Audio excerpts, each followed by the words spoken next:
పూర్తి వివరాలు చూసే ముందు మా ఛానల్ ని సబ్స్క్రైబ్ చేయడం మర్చిపోకండి. శ్రీ గురుభ్యో నమః. శ్రీ మహాసరస్వత్యై నమః. ఓం నమః శివాయ. Narayana Shastri astrology official channel వీక్షిస్తున్నటువంటి ప్రేక్షక మహాశీలకు స్వాగతం, సుస్వాగతం. ఈరోజు మనము 2019వ సంవత్సరం ఏప్రిల్ మాసంలో వృషభ రాశి వారికి ఏ విధంగా ఉందో తెలుసుకుందాం. ఈ వీడియో చూడడానికంటే ముందు ఇప్పటి వరకు మా ఛానల్ చూస్తూ సబ్స్క్రైబ్ చేసుకుని వారు లేదా మొదటిసారిగా చూస్తున్న వారు వెంటనే సబ్స్క్రైబ్ చేసుకోండి. సబ్స్క్రైబ్ చేసిన వెంటనే బెల్ సింబల్ కనిపిస్తుంది, బెల్ సింబల్ కూడా టచ్ చేయండి. ఈ 2019వ సంవత్సరం ఏప్రిల్ నెలలో వృషభ రాశి వారిని కనుక తీసుకున్నట్లయితే వృషభ రాశి వారికి ఈ మాసమంతా కూడా చాలా చాలా యోగదాయకంగా ఉంది. అన్ని రంగాల వారికి కూడా అసలు పనుల్లో సంపూర్ణమైనటువంటి అనుకూలత కనిపిస్తూ ఉంది. మీరు ఏ పని మొదలుపెట్టినప్పటికీ కూడా ఆ పని అవలీలగా సాగిపోతూ ఉంటుంది. మీరు ఆదాయ వృద్ధి చేయడం కోసం ఏదైనా మార్గాలు కనుక అన్వేషిస్తూ ఆ మార్గాలను కనుక ఈ మాసంలో ప్రారంభించినట్లయితే మీరు పట్టింది బంగారం అన్నట్టుగా ప్రతిదీ కూడా అవలీలగా అయిపోతూ ఉంటుంది. గృహంలో శుభకార్యాలు జరగటానికి సంపూర్ణమైనటువంటి అనుకూల పరిస్థితి కనిపిస్తూ ఉంటుంది. ఇంకా మీ గృహంలో బంధుమిత్రుల యొక్క కలయికతోటి ఇల్లంతా కూడా చక్కగా కళకళలాడుతూ ఆనందంగా పండగ వాతావరణంలాగా ఈ మాసం అంతా కూడా మీకు ఈ విధంగా కనిపిస్తూ ఉంటుంది.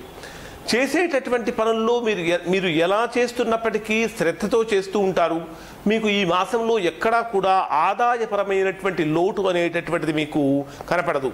దాంతోపాటు ఈ వృషభ రాశి వారిని కనుక తీసుకున్నట్లయితే గోచారాన్ని కనుక పరిశీలించినట్లయితే ఈ మాసంలో వీరికి యశోవృద్ధి కీర్తి వృద్ధి కూడా కలుగుతూ ఉంది. అంటే గతంలో మీరు చేసినటువంటి పనులకు ఈ మాసంలో మీకు వాటికి సంబంధించినటువంటి మంచి ఫలితాలన్నీ కూడా మీకు ఈ మాసంలో కలుగుతూ ఉంటాయి. ఇంకా ఈ వృషభ రాశి వారిని కనుక తీసుకున్నట్లయితే అన్ని రకాలుగా బాగున్నప్పటికీ ఈ మాసంలో మీరు కొద్దిగా కోపాన్ని తగ్గించుకోవటం అనేటటువంటి చాలా మంచిది. ఎందుకంటే కొన్ని సందర్భాలలో మీకు తెలియకుండానే వృషభ రాశి వారు ఎక్కువగా కోపాన్ని ప్రదర్శిస్తూ ఉంటారు. ఇదేమిటి నాలో ఇంత కోపం ఉంది అని మీకు తెలియదు. ఎదుటి వాళ్ళు కనుక ఎంతగా గట్టిగా మాట్లాడుతున్నాం అని చెప్తేనే కానీ మీకు తెలియనటువంటి పరిస్థితి వస్తుంది. అంటే సహజంగా మనకు తెలియకుండానే కొద్దిగా కోపోద్రిక్తులు అవుతూ ఉంటారు. కాబట్టి ఈ రాశిలో జన్మించినటువంటి వారు కొద్దిగా కోపాన్ని తగ్గించుకోవడం చాలా మంచిది. మీరు ఎలా ఉంటారంటే చాలా జెన్యూన్గా స్ట్రైట్ ఫార్వర్డ్గా ఉంటారు. ఎదుటివారు కూడా అలానే ఉండాలని కోరుకుంటూ ఉంటారు. అయినప్పటికీ కూడా మనం ఎలా ఉండాలో మనం నిర్ణయిస్తాం, కానీ ఎదుటివారు ఎలా ఉండాలో మనం ఎలా నిర్ణయించగలం? కాబట్టి వృషభ రాశిలో జన్మించినటువంటి వారు మీ వరకు మీరు చూసుకోవటం, ఎదుటి వ్యక్తుల యొక్క పనులలో వేళ్లు పెట్టకుండా ఉండటం అనేటటువంటిది, తలదూర్చకుండా ఉండటం అనేటటువంటిది చాలా చాలా మంచిది. ఇంకా ఈ వృషభ రాశి వారిని కనుక తీసుకున్నట్లయితే వృషభ రాశి వారికి 1వ తేదీ నుంచి 14వ తేదీ వరకు అన్ని రకాలైనటువంటి సుఖాలు, సంతోషాలు, ఆనందాలు కనిపిస్తూ ఉంటాయి. ఆ తరువాత 15వ తేదీ నుంచి వీరికి కొద్దిగా ప్రతికూలమైనటువంటి కనిపిస్తూ ఉంటుంది. అన్నీ ఉన్నప్పటికీ కూడా ఏదో తెలియనటువంటి లోటు మనసును కొద్దిగా బాధిస్తూ ఉంటుంది. ఇంకా ఎవరైతే గృహ ప్రయత్నాలు చేస్తూ ఉంటారో అటువంటి వారికి మొదటి 14 రోజులు మాత్రమే కలిసి వస్తుంది. ఆ తర్వాత వీరికి అంత యోగదాయకంగా అనేటటువంటిది అనిపించదు.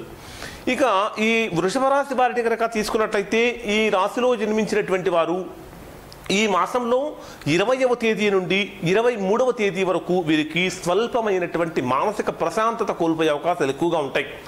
అంటే మీరు గతంలో చేసినటువంటి పనులకు కానీ మీరు ప్రస్తుతం చేస్తున్నటువంటి వాటికి కానీ వాటికి సంబంధించినటువంటి ఇంపాక్ట్ మీ మనసు మీద ఎక్కువగా పడుతూ ఉంటుంది. ఆ కారణం చేత మానసిక ప్రశాంతతకు దూరం అయిపోయే అవకాశాలు ఎక్కువగా కనిపిస్తూ ఉంటాయి. ఈ కొద్దిగా అనారోగ్య సూచన కూడా ఇక్కడ ఈ సమయంలో కనిపిస్తూ ఉంటుంది. కనుక ఈ సమయంలో అనారోగ్యం రాకుండా ఒకవేళ వచ్చినా సరైన సమయంలో వాటికి సరైనటువంటి ఔషధ సేవనం చేయడం అనేది చాలా అవసరం. ఇంకా ఈ రాశి వారిని కనుక తీసుకున్నట్లయితే ఈ మాసంలో వీరు 24వ తేదీ నుంచి 26వ తేదీ వరకు ముఖ్యంగా వాహనాలు నడిపేటప్పుడు వీరు అత్యంత ఎక్కువ శ్రద్ధ తీసుకోవడం అనేటటువంటి చాలా అవసరం. మీరు గతంలో ఎవరి దగ్గర అయితే రుణాలు తీసుకుని ఉంటారో ఆ రుణాలు ఈ మాసంలో తీర్చివేస్తారు. కొత్త రుణాలు చేయకుండా ఉండటం అనేటటువంటిది ఈ మాసంలో వీరికి ముఖ్యంగా చెప్పవలసినటువంటి సూచన. అయితే సమయానికి రావాల్సిన ధనమంతా వస్తుంది.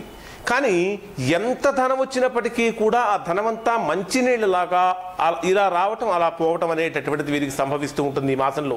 కనుక ధనాన్ని ఖర్చు పెట్టే విషయంలో కొద్దిగా జాగ్రత్త తీసుకోవటం కూడా వీరికి చాలా అవసరం. ఎవరైతే నూతన ఉద్యోగం కోసం ప్రయత్నం చేస్తూ ఉంటారో అటువంటి వారికి ఈ మాసంలో కొద్దిగా అనుకూలమైనటువంటి సమయం అని చెప్పవచ్చు. కొద్దిగా మీరు ప్రశాంతమైనటువంటి చిత్తంతో మనస్సంకల్పంతో కనుక మీరు పనిచేసినట్లయితే చేసేటటువంటి పనులలో సంపూర్ణమైనటువంటి కార్య సానుకూలత అనేటటువంటిది మీకు కనిపిస్తూ ఉంటుంది. ఇక ఎవరైతే ఈ మాసంలో వివాహ ప్రయత్నాల గురించి చేస్తూ ఉంటారో అటువంటి వారు ఈ మాసంలో చేసేటటువంటి వివాహ ప్రయత్నాల్లో అంటే 1వ తేదీ నుంచి 15వ తేదీ వరకు చేసేటటువంటి వివాహ ప్రయత్నాలు మీకు సంపూర్ణమైనటువంటి సత్ఫలితాన్ని ఇస్తాయి. మొత్తం మీద కనుక చూసినట్లయితే వృషభ రాశి వారికి ఏప్రిల్ మాసంలో చాలా అనుకూలంగా ఉంది. అక్కడక్కడ చిన్న చిన్న ప్రతికూలతలు కనిపిస్తున్నప్పటికీ కూడా ఈ మాసంలో ఆ ప్రతికూలమైన అంశాలు కూడా అనుకూలమైన అంశాలుగా కనుక మారాలి అంటే చక్కగా ప్రతిరోజు శివనామస్మరణ చేయటము, ఓం నమ శివాయ అని శివనామస్మరణ చేయటం చాలా మంచిది. దానితో పాటు శుక్రవారం రోజున కనుక ఈ రాశిలో జన్మించిన వారు శివాలయంలో శుక్రుడికి పాలతో అభిషేకం చేయించుకొని తెల్లటి పూలమాల కనుక సమర్పించిన తద్వారా విశేషమైనటువంటి యోగాన్ని కూడా పొందుతారు.